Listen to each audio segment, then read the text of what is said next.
നിയോഗത്താലി നിറഞ്ഞ കണ്ണുകളോടെ ആ കാഴ്ച നോക്കി നിന്നുകൊണ്ട് ഇന്ദിര തിരികെ അകത്തേക്ക് കയറി വന്നപ്പോൾ അവരെ കൊത്തിപ്പറിക്കാൻ പാകത്തിൽ നിൽക്കുവാണ് ബന്ധുക്കൾ ഓരോരുത്തരും. എന്നാലും എന്റെ ഇന്ദിരയെടുത്തി ഏടത്തി ഇതെന്തു ഭാവിച്ചാണ് ഇത്തിരിയില്ലാത്തൊരു പെങ്കൊച്ചിനെ ഇത്രയും പ്രായമുള്ളൊരു ചെറുക്കനെ കൊണ്ട് വിവാഹം കഴിപ്പിച്ചത്? ഞങ്ങളൊക്കെ ഇനി നാട്ടുകാരുടെ മുഖത്തെങ്ങനെ നോക്കും? മായയുടെയും മാലിന്യയുടെയും സംസാരങ്ങൾ അതിരുകടന്നപ്പോൾ ഇന്ദിര ദയനീയതയോടെ മാധവനെ നോക്കി. കാര്യം അയാൾക്കും അറിയാം. എന്തുദ്ദേശത്തിന്റെ പുറത്താണ് ഇന്ദിര ഇങ്ങനെയൊരു സാഹസത്തിന് ഇറങ്ങി പുറപ്പെട്ടത് എന്ന്. മാധവൻ ഇന്ദിരയെ നോക്കി കണ്ണ് ചിമ്മി. തൽക്കാലം അത്രയും ഭാരിച്ച കാര്യങ്ങളൊന്നും ആലോചിച്ച് എന്റെ പെങ്ങന്മാർ സങ്കടപ്പെടാൻ നിൽക്കണ്ട. മായേ, നിന്റെ മൂത്ത മകൻ ഒരു ക്രിസ്ത്യാനി പെണ്ണിനല്ലേ കല്യാണം കഴിച്ചത്? അന്ന് നാട്ടുകാർ എന്തൊക്കെ പറഞ്ഞു ഇതേക്കുറിച്ച്? അന്ന് ആരാണ് നിനക്ക് ധൈര്യം തന്നത്? ഈ ജാതി മതം ഒന്നും നോക്കാതെ പരസ്പരം സ്നേഹിക്കുന്ന രണ്ട് മനസ്സുകളാണ് ഒരുമിക്കേണ്ടതെന്ന് പറഞ്ഞ് ഞാൻ തന്നെയല്ലേ അവരെ ഈ കുടുംബത്തിലേക്ക് കൈപിടിച്ച് കയറ്റിയത്? എന്നിട്ടാ എന്നോട് തന്നെ നിനക്കെങ്ങനെ ഇങ്ങനൊക്കെ പറയാൻ തോന്നൂ? ഞാൻ അങ്ങനൊരു ഉദ്ദേശത്തിലല്ല പറഞ്ഞത് മാധവേട്ട. മായ ന്യായീകരിക്കാൻ പറഞ്ഞു പോയതിനെ ന്യായീകരിക്കാൻ ശ്രമിച്ചു. നീ എന്തുദ്ദേശത്തിൽ പറഞ്ഞതായാലും ശരി, അങ്ങനെയുള്ള വർത്തമാനങ്ങൾ ഇവിടെ വേണ്ട. അഥർവ് ഞങ്ങളുടെ മകനാണ്. അവനോട് സമ്മതം ചോദിച്ചിട്ട് തന്നെയാ അവന്റെ ജീവിതത്തിലേക്ക് ഞങ്ങളൊരു പെൺകുട്ടിയെ കണ്ടുപിടിച്ച് കൂട്ടിക്കൊണ്ടുവന്നത്. ശ്രീനന്ദയെ അംഗീകരിക്കാൻ അവന് അല്പസമയം വേണമായിരിക്കും എന്ന് കരുതി അവൻ തീർത്തും ആ കുട്ടിയെ ഉപേക്ഷിച്ചു എന്നല്ല അതിന്റെ അർത്ഥം. ഏട്ടാ, ഞങ്ങൾ ഇനി ഒന്നും പറയാൻ വരുന്നില്ല. നിങ്ങളായി നിങ്ങളുടെ പാടായി. നിങ്ങൾക്ക് ഇഷ്ടമുള്ളതുപോലെ തന്നെ കാര്യങ്ങൾ ചെയ്തോളൂ. പിന്നെ ഇതൊക്കെ നാട്ടുകാരറിയുമ്പോൾ അവർ പറയാൻ പോകുന്ന കാര്യങ്ങൾ ഞങ്ങളിവിടെ പറഞ്ഞോളൂ. മാലിനി കൂട്ടിച്ചേർത്തു. ഞാൻ പറഞ്ഞല്ലോ മാലിനി, എന്റെ കുടുംബകാര്യത്തിൽ ഒരു നാട്ടുകാരും ഇടപെടാൻ വരണ്ട. ഇനി നാട്ടുകാർക്ക് എന്റെ കുടുംബകാര്യത്തിൽ ഇടപെട്ടേ പറ്റൂന്നാണെങ്കിൽ അവർ പറഞ്ഞോട്ടെ. നാക്ക് കഴിക്കുമ്പോൾ അവർ നിർത്തിക്കോളും.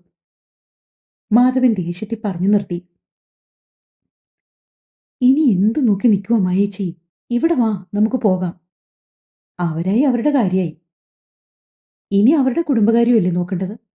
അതവർ നോക്കിക്കോളും. ഇനി നമ്മുടെ ആവശ്യമൊന്നും ഇവിടെ വേണമെന്ന് തോന്നില്ല. മാലിനി അത് പറഞ്ഞതും അവരുടെ ഭർത്താക്കന്മാരും മായയും മക്കളുമൊക്കെ പോകാൻ തയ്യാറായി ഇറങ്ങി വന്നു. ഏട്ടാ, ഞങ്ങൾ ഇറങ്ങുവാണ്. മായ പേരിനു വേണ്ടി മാധവനെ നോക്കിയൊന്ന് പറഞ്ഞു. നല്ല കാര്യം. പോയിട്ട് സൗകര്യം പോലെ എപ്പോഴെങ്കിലുമൊക്കെ ഇങ്ങോട്ടേക്ക് ഇറങ്ങുക. മാധവനത് പറഞ്ഞതും അവരെല്ലാവരും വീട് വിട്ടുപോയി. പിന്നെ ആ വീട്ടിൽ ഇന്ദിരയും മാധവനും മാത്രമായി അവശേഷിച്ചു. എടുത്തുചാട്ടത്തിന്റെ പുറത്ത് ഞാൻ ചെയ്തത് വലിയൊരു തെറ്റായിപ്പോയോ? ഇന്ദിര നിറകണ്ണുകളോടെ മാധവനെ നോക്കി. അതെന്താ ഇപ്പൊ അങ്ങനൊരു ചോദ്യം? മാധവൻ ഇന്ദിരയെ നോക്കി തിരിച്ചു ചോദിച്ചു. അല്ല, എല്ലാരും പറയുന്നു. മാത്രമല്ല.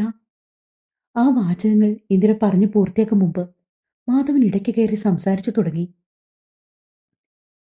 താൻ എന്തിനാണ് ഇന്ദിര എല്ലാരും പറയുന്നതിന് ചെവി കൊടുക്കാൻ നിൽക്കുന്നേ? അഥർവ് നമ്മുടെ മകനാണ്.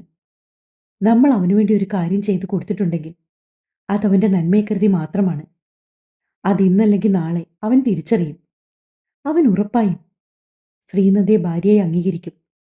പിന്നെ തന്റെ പ്രധാന ഉദ്ദേശം അതൊന്നും ആയിരുന്നില്ലല്ലോ. ആ കുട്ടിയുടെ പഠിപ്പ് അതല്ലേ? തൽക്കാലം ആ കുട്ടി നന്നായി പഠിക്കട്ടെ.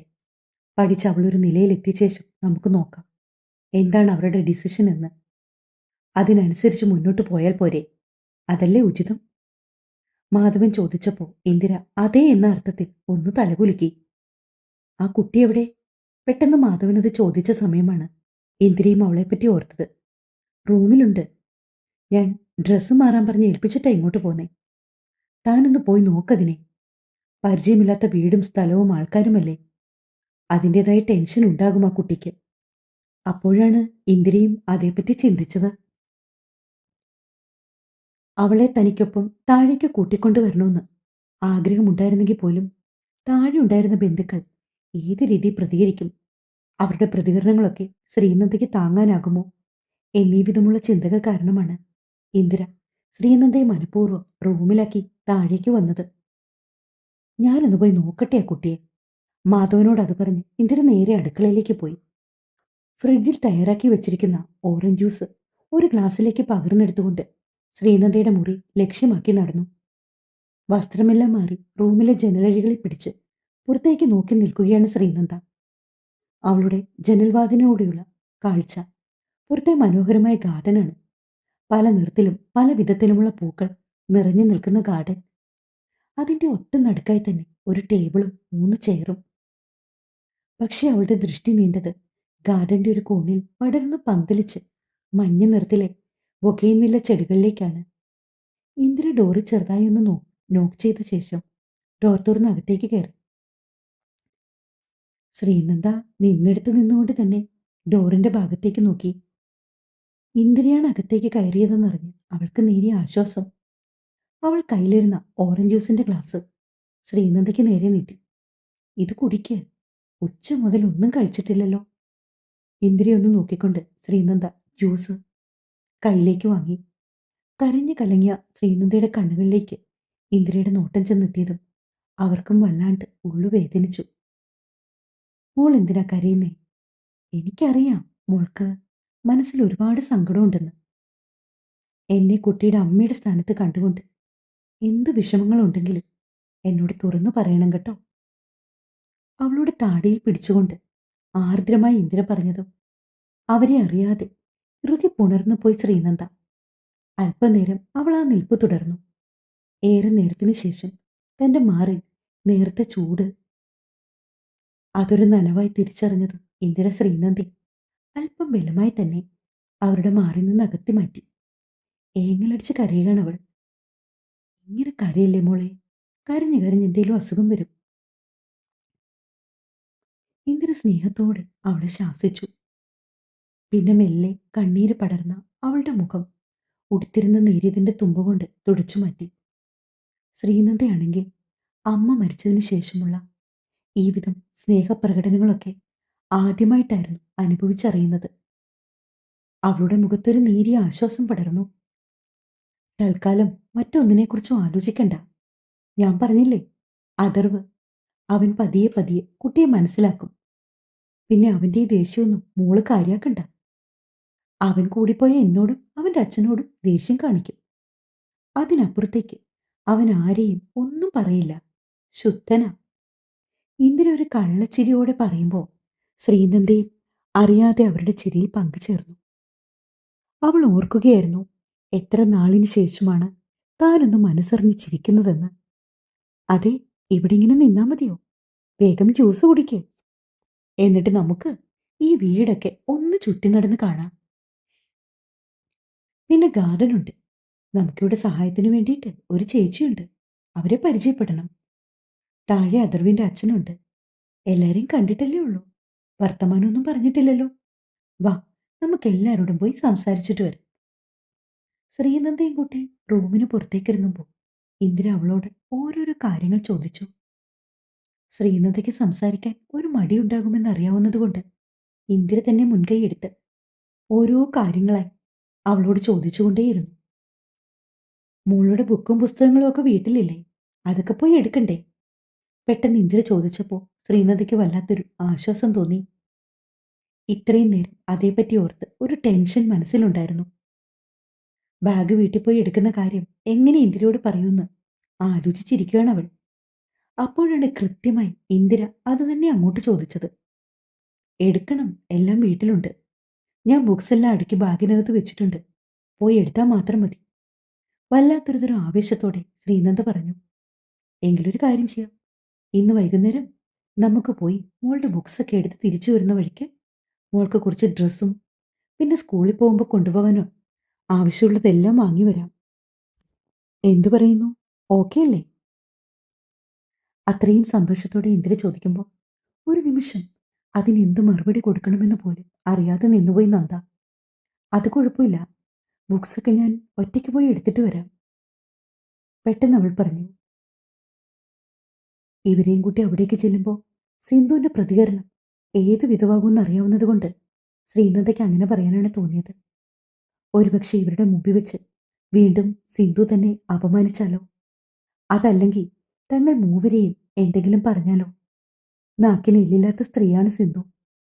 ആരോട്, എന്ത്, എപ്പോൾ, എങ്ങനെ പറയണം എന്നുള്ള ബോധമൊന്നും അവർക്കില്ല. അത് ശ്രീനന്ദയ്ക്ക് വ്യക്തമായി അറിയാവുന്നതുകൊണ്ട് തന്നെ ഇന്ദ്രയെയും മാധവിനെയും അവിടേക്ക് കൊണ്ടുപോകുന്നതിനെക്കുറിച്ച് ഓർത്തപ്പോൾ അവൾക്ക് വല്ലാത്ത വെപ്രാളം തോന്നി. മോളെന്താ ആലോചിക്കുന്നേ? അമ്മയെക്കുറിച്ചാണോ?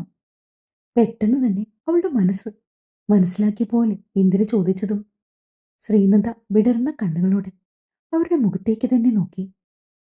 അവളുടെ ആ നോട്ടത്തിൽ നിന്ന് ഇന്ദിരയ്ക്ക് മനസ്സിലായി ശ്രീനന്ദ ആലോചിച്ചത് അവരെക്കുറിച്ചാണെന്ന്. മോളുടെ അമ്മായി എന്തു പറഞ്ഞാലും ഞങ്ങൾക്കതൊന്നും ഒരു പ്രശ്നമേ അല്ലാട്ടോ. അവളുടെ സ്വഭാവം കുറച്ച് ദിവസങ്ങൾ കൊണ്ടാണെങ്കിൽ പോലും മനസ്സിലാക്കിയവളാണ് ഞാൻ. അതുകൊണ്ട് അതൊന്നും കാര്യാക്കണ്ട. നമുക്ക് വേഗം പോയി ബുക്കും പുസ്തകങ്ങളും എല്ലാം എടുത്തിട്ട് വരാം. എക്സാമിന് ഇനി അധിക ദിവസങ്ങളില്ലെന്നല്ലേ പറഞ്ഞത്? അതുകൊണ്ട് സമയം കളയാതെ പഠിച്ചു തുടങ്ങാം. ഞാനൊരു റിട്ടയർഡ് സ്കൂൾ പ്രിൻസിപ്പലാണ്. എന്ത് ഹെൽപ്പ് വേണേലും എന്നോട് ചോദിക്കാം. ഇന്ദിര വളരെ സ്നേഹത്തോടെ അത് പറഞ്ഞപ്പോൾ ശ്രീനന്ദ അല്പം ഭയത്തോടെ ഇന്ദിരയെ നോക്കി. പെട്ടെന്ന് അവളുടെ കണ്ണിൽ പുഞ്ചിരിക്ക് പകരം ഒരു ഭയം സ്ഥാനം പിടിച്ചത്. ഇന്ദിര അവളെ ഒന്നുകൂടി ചേർത്ത് പിടിച്ചു. എന്ന് കരുതി ഞാനത്ര കർക്കശക്കാരിയൊന്നും അല്ലാട്ടോ. അവൾക്ക് തന്നെക്കുറിച്ച് ഓർക്കുമ്പോൾ പേടി തോന്നണ്ടല്ലോ എന്ന് കരുതി ഇന്ദിര അതുകൂടി കൂട്ടിച്ചേർത്തു. ശ്രീനന്ദ ചിരിച്ചു. അവൾക്കൊപ്പം ഇന്ദിരയും. അപ്പോഴേക്കും അവർ പടിക്കെട്ടുകൾ ഇറങ്ങി താഴെ എത്തി. മാധവൻ ലിവിംഗ് റൂമിൽ ടി വി കണ്ടുകൊണ്ടിരിക്കുവാണ്. പെട്ടെന്ന് ശ്രീനന്ദയും കൂട്ടി ഇന്ദിര അവിടേക്ക് ചെന്നതും മാധവൻ അയാൾ ഇരുന്നിടത്ത് തൊട്ടടുത്തുള്ള സീറ്റിലേക്ക് കൈതട്ടി അവളോട് അവിടെ വന്നിരിക്കാൻ ആംഗ്യം കാണിച്ചു. സ്ത്രീക്ക് വല്ലാത്തൊരു ഭയം. വേണ്ട, ഞാനവിടെ നിന്നോളാം, അവൾ പതിഞ്ഞ സ്വരത്തിൽ മാധവനോട് പറഞ്ഞു. എന്റെ അടുത്തിരിക്കരുതെന്ന് നിന്റെ അമ്മ പറഞ്ഞു തന്നോ? ഇന്ദിരയെ നോക്കി ഒരു കള്ള പരിഭവത്തോടെ മാധവൻ ചോദിച്ചപ്പോ ശ്രീനന്ദ അവരിരുവരുടെയും മുഖത്തേക്ക് മാറി മാറി നോക്കി. ഈ മാധവേട്ടന്റെ ഒരു തമാശ. ആ കുട്ടി പേടിച്ചും തോന്നുന്നു. മോൾ ഇവിടെ ഇരിക്കുക. ഇതൊക്കെ അച്ഛന് സ്ഥിരമുള്ളതാ, ഇങ്ങനെയുള്ള ചില വർത്തമാനങ്ങൾ. ഒരു ചിരിയോടെ ഇന്ദിര അത് പറഞ്ഞുകൊണ്ട് അവളെ പിടിച്ച് മാധവന്റെ അടുത്തേക്ക് ഇരുത്തി. തൊട്ടരികെ തന്നെ ഇന്ദിരയും വരുന്നു. മോൾക്ക് ഇഷ്ടമായ വീടൊക്കെ? മാധവൻ ചോദിച്ചപ്പോ ഇന്ദിര ചോദ്യഭാവത്തിൽ അയാളെ നോക്കി. അതിനീ കുട്ടി വീടൊന്നും കണ്ടില്ലല്ലോ. ആ, എങ്കിൽ നമുക്ക് മൂന്നാൾക്കും കൂടി ചുറ്റി നടന്ന് ഈ വീടൊക്കെ ഒന്ന് കണ്ടാലോ? ഒരൊഴുക്കോടെ മാധവൻ ചോദിച്ചു. ശ്രീനന്ദ സന്തോഷത്തോടെ തലകുലുക്കി. വീടിന്റെ ഓരോ മൂലയും ചുറ്റി നടന്ന് ശ്രീനന്ദയെ കാണിച്ചു കൊടുക്കുവാണ് മാധവനും ഇന്ദിരയും. ഓരോ റൂമുകളും ആരുടേതാണെന്നും അങ്ങനെ തുടങ്ങിയ എല്ലാ കാര്യങ്ങളും അവൾക്ക് പറഞ്ഞു കൊടുത്തു. അടുക്കളയിലേക്ക് എത്തിയപ്പോൾ ഭവാനി പതിപോലെ തിരക്കിട്ട അടുക്കള ജോലിയിലാണ്. ഭവാനി, ഇതാട്ടോ നമ്മുടെ അഥർവിന്റെ ആള്. മാധവൻ ശ്രീനന്ദയെ ഭവാനിക്ക് പരിചയപ്പെടുത്തി കൊടുത്തു. അവരവളെ നോക്കി ഒന്ന് പുഞ്ചിരിച്ചു. തിരികെ ഒരു പുഞ്ചിരി ശ്രീനന്ദയെ സമ്മാനിച്ചു. പിന്നീട് അവർ നേരെ പോയത് ഗാർഡനിലേക്കാണ്. അപ്പോഴേക്കും ഗാർഡനിലെ വെയിൽ അല്പം താന്നിരുന്നു. വല്ലാത്തൊരുതരം ഭംഗിയായിരുന്നു ആ ഗാർഡന്. പല നിറത്തിലുള്ള പൂവുകൾ, എല്ലാം ഒന്നിനൊന്നും മെച്ചം. ഓരോ പൂവിലും തൊട്ടും തലോടിയും ആ പൂക്കൾക്കിടയിൽ ഒരു പൂമ്പാറ്റയെ പോലെ മാറി നടന്ന ശ്രീനന്ദ. ഇന്നോളമുള്ള ജീവിതത്തിൽ ഇങ്ങനെയുള്ള സന്തോഷങ്ങളൊക്കെ അവൾ ആദ്യമായിട്ടായിരുന്നു അനുഭവിക്കുന്നത്. അതിൻ്റെ ഒരു ഉത്സാഹം അവളിൽ എടുത്തു കാണാം. പാവം കുട്ടി അല്ലേ മാധവേട്ട? എന്ത് സന്തോഷം അതിന്റെ മുഖത്ത്! അവരിൽ നിന്ന് അല്പം അകലം പാലിച്ച് ഒരു ചെടിച്ചട്ടിയിൽ വിടർന്നു നിൽക്കുന്ന വലിയ വെള്ള റോസാപ്പൂവ് മൂക്കിനോട് ചേർത്ത് പിടിച്ച് മണം ആസ്വദിച്ചു നിൽക്കുന്ന ശ്രീനന്ദയെ നോക്കി ഇന്ദിര മാധവനോട് പറഞ്ഞു. അതെ, കൂട് തുറന്നുവിട്ട കിളിയെപ്പോലെ അതിന്റെ ചിരി കണ്ടോ? മാധവൻ കൂടി പറഞ്ഞപ്പോ ഇന്ദിരയ്ക്ക് വല്ലാത്ത സന്തോഷം. അതേസമയം തന്നെ അഥർവിന്റെ കാർ ഒരു ഇരമ്പലോടെ കാർ പോർച്ചിലേക്ക് വന്നു നിന്നു. കയ്യിലിരുന്ന് ഉറങ്ങിപ്പോയ ആരവിനെ തോളിലിട്ടുകൊണ്ട് അഥർവ് കാറിൽ നിന്ന് പുറത്തേക്കിറങ്ങി. ദേഷ്യത്തോടെ കാറിന്റെ ഡോർ വലിച്ചടച്ച് അകത്തേക്ക് പോകുന്നവനെ ഭയത്തോടെ നോക്കി നിന്ന് ഇന്ദിര. അഥർവിനെ കാര്യങ്ങൾ പറഞ്ഞ് മനസ്സിലാക്കണ്ടേ മാധവേട്ട്? അവൻ പോകുന്നത് ഒരു നെടുവീർപ്പോടെ നോക്കി നിന്ന ശേഷം ഇന്ദിര മാധവനോടെ ചോദിച്ചു. അതത്ര എളുപ്പമുള്ള കാര്യമാണെന്ന് തനിക്ക് തോന്നുന്നുണ്ടോ? മാധവന്റെ മറുചോദ്യത്തിന് മറുപടിയില്ലാതെ ഇന്ദിര നിന്നുപോയി. തുടരും. പാവമല്ലേ ശ്രീ? അഥർവ് മനസ്സിലാക്കട്ടല്ലേ? കമന്റ് വേണേ. പ്ലീസ്.